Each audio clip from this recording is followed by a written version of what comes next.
Hey everybody, welcome to Devlog 7. Today I'm going to be covering NPCs, but before I get into that, I want to mention my thoughts on the previous video that I released. In the last video, I uploaded the 1 year of development video, which got an overwhelmingly amount of positive responses, so all I can say is thank you so much. I also uploaded Demo V2, and I got a lot of positive feedback on it, and more importantly, criticism about some of the things in the demo, which have been super helpful. So let's do that first. Let's start with the good. Most players said that the ground movement felt really good, but the gliding felt slow when deploying it. So I fixed up the gliding by now making it a lot quicker to deploy it, and it does feel a lot more responsive now. I've also made changes to toggle the glider instead of holding it to activate it, which allows the player to not focus on the gliding, but instead focusing on controlling the camera. One of the most popular comments I was seeing was about the newspaper launcher and how it just felt off. A common issue brought up was that the newspaper launcher felt great when it worked.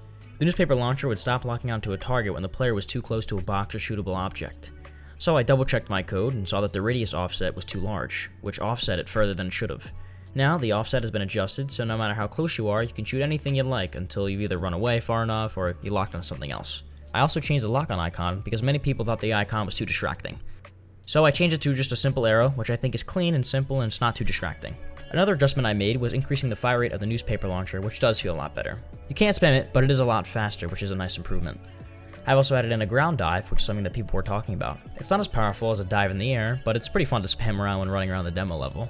There's a lot more that I fixed in this video, but it would be extremely long if I told you everything I fixed. So now let's move on to something new and more exciting. Every video game has NPCs, these little characters that you can talk to in the world that add immersion, help the player, or just make the world that you're playing in feel more alive. So of course I'm going to make some of my own. I made two different types of NPCs.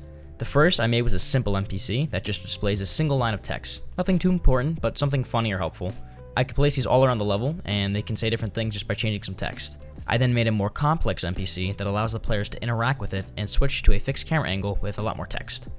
You can let the text print out letter by letter if you want, but if you're impatient like I am, you can completely skip the text and read it in full. At the beginning of development, I made an NPC character that I forgot I had, so this was a perfect opportunity to add him into the game.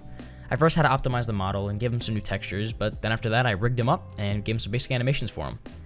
He can stand in his idle animation, and give his hello animation and his talking animation. I then imported him and set up the animations correctly so it felt much better. Another thing I had to do was name this guy, and I thought really long and hard, but here's the name I came up with. Omar, Orange Metal Awesome Robot.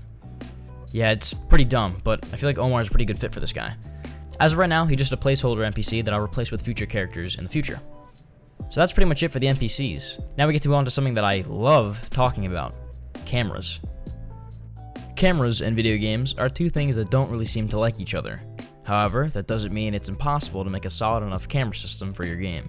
One of the things that I find in platformers that is absolutely near essential is disabling the Z-axis camera when jumping. This is a straightforward idea that I implemented in Gooby a few devlogs ago, however the system that I made really wasn't working out for me. Since that last devlog, I've made my own system, and I'm going to explain why it's so important to have this in a platformer. So, let's break it down. I like to divide up the screen into three parts, the top, middle, and bottom. I generally like to place the character towards the center bottom half of the screen, which is represented in yellow. The bottom half of the screen, which is represented in red, shows the previous information shown to the player. Then, I use the top and middle parts of the screen for what the player is currently seeing, which is represented in green. Having the camera positioned like this allows for a couple of things. One, it allows the player to see what's in front of them and gives them a large amount of screen to see what's actually happening. Two, the bottom part of the screen is below the character, which is stated for previous information to the player. Whenever the character jumps, we see that the camera does not move with the player. This is because it not only helps with the depth perception, but allows the player to see how high Gooby's actually jumping, relative to the world that he's in. If I didn't disable the Z-axis when jumping, it would look like this. Now see how bad this is? There's so much useless information that is being wasted that you can't even see where the ground is when jumping. And I would argue that seeing the ground is pretty important when developing a platformer. Now when I enable the lock Z-axis and my camera system, it looks a lot more visually appealing, and also from a design perspective it makes more sense. Now there are times when I'm going to have to go in and disable my camera system. For example, when gliding, I want the camera to follow Gooby because if I didn't, it would look like this. But how is this going to work?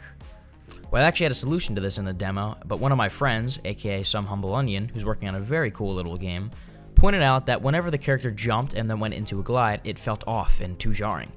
He also asked me if it was a bug, and then I had to really think about how I was going to fix this issue, because it wasn't a bug, it was just bad design on my part. So I had to tackle the problem head on. I knew a couple things right off the bat. I had to lock the Z-axis so I can follow the player, but then leave it unlocked when jumping.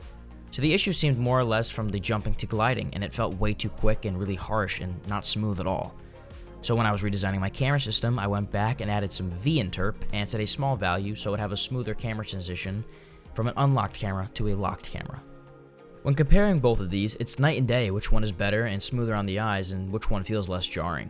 The next thing I had to fix with my camera system was allowing the camera to rotate around the player when turning.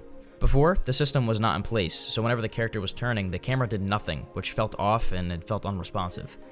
I then made a pretty simple system that allows the camera to turn around Gooby, which makes the camera feel a lot better. Now you can still operate the camera manually, but if you wanted to, the camera would automatically rotate for you.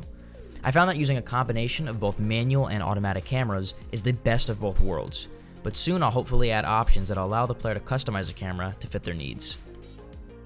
So that pretty much wraps up the cameras. I can talk about cameras for hours, but I don't want to waste your time. I know that it might seem that I'm taking a lot of time on the player and camera when it comes to my devlogs, but one thing I want to make sure and clear to people is that when making a 3D platformer, the controls on the camera are vital to making a fun and functioning game. So that's it for me for now. I'd love to hear what you think. Thanks and stay safe.